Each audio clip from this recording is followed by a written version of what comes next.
Saya rasa pihak kerajaan telah memulakan rundingan. Tetapi apabila rundingan itu dibalas dengan kenyataan media dan tidak diikuti dengan perbincangan seterusnya, saya percaya perkara itu perlu ada kedua-dua pihak untuk bersetuju dalam beberapa asas sebelum kita bersetuju untuk menyampaikan peruntukan yang sama dan seimbang dengan semua. Saya nak sebut balik apa yang saya tanya tadi. Yang berhormat, ada baca tak konten MOU yang diberikan kepada kami itu? Kalau Yang Berhormat baca, saya rasa Yang Berhormat sendiri pun akan terkejut. Dan saya nak tanya, kalau di Selangor Yang Berhormat dipahamkan memberi peruntukan, adakah ada MOU dan konten yang sama kepada semua ahli-ahli Dewan Undangan Negeri Selangor sehingga mereka dapat peruntukan? Yang Berhormat, mungkin di Selangor tajam dan pertarungan itu tidak sehebat di peringkat persekutuan walaupun jumlah position opposition bertambah. Tapi keadaannya berbeza dan sudah pasti suasananya berbeza. Tetapi pengalaman kita ketika berurusan dengan BERA satu ketika dahulu.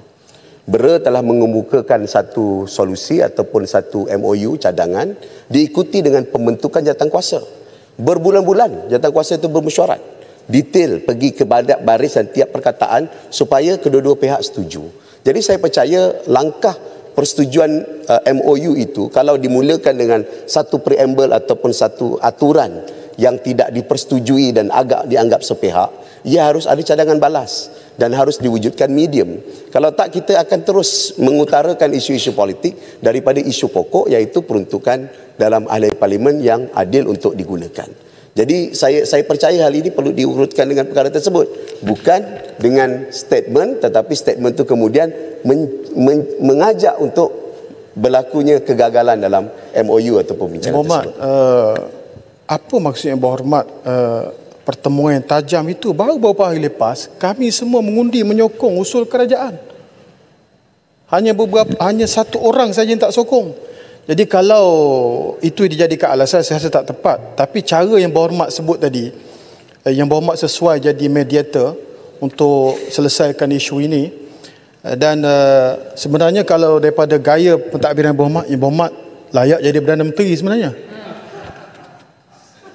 Terima kasih kepada PAS dan PN yang telah menyatakan PH ada calon Perdana Menteri yang baik. Terima kasih. Tak ada masalah. Itu tak kisahlah. Saya bagi ruang dan masa. Kalau nak perlukan perbincangan, tak ada masalah. Dalam banyak urusan saya jadi wakil rakyat, dia orang nak bercerai pun banyak saya satukan balik. InsyaAllah saya tak ada masalah untuk jadi mediator dan berbincang untuk kemakmuran dan juga kebaikan bersama. Pokoknya ketika kita bersepakat ataupun menyatakan persetujuan dengan BERA satu ketika dahulu, di saat itu keadaan politik yang sangat keras. Kalau kita teruskan, ada tolakan, ada bantahan terhadap perkara-perkara penting seperti belanjawan dan sebagainya, ia tidak akan membawa kebaikan kepada negara hingga kepada penolakan belanjawan dan akhirnya struktur negara berlaku. Dan itulah juga gambaran yang telah dibuat oleh pihak sana. Pihak sana awal-awal lagi sebut tunggu bulan 8. Tak tahu bulan 8 2026 ke tahun 2027. Sampai sekarang bulan 8 tak bertukar kerajaan juga. Jadi artinya, kalau kita bersetuju kepada beberapa asas, dan tak ada masalah untuk hal itu kita teruskan dan bincang. Itu maksud saya soal rampasan dan juga tugasan ambil alih kerajaan. Terima kasih Yang Berhormat kerana mengharapkan kerajaan itu bertukar. Yang Berhormat tak sabar menunggu nampaknya daripada ayat tadi. Terima kasih Yang Berhormat Gombak. Terima kasih. Saya nak jelas, tak ada bukan masalah. Maksud saya, gambaran saya, isu besar penting adalah selepas habis pilihan raya dan ada gesaan untuk bentuk kerajaan perpaduan dan buat kestabilan. Alhamdulillah kestabilan itulah yang dapat menjamin keyakinan pelabur pada hari ini. Yang di sana ingin jadi pembangkang, okeylah, tak ada masalah. Tetapi kalau berterusan setiap kali pilihan raya kata nak tukar kerajaan, ia tidak akan membawa kebaikan dan juga sentimen yang baik kepada market.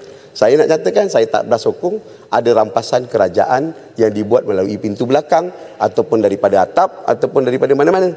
Tapi yang pentingnya ialah kita hormat pada demokrasi yang telah diputuskan dalam pilihan raya sebelum ini.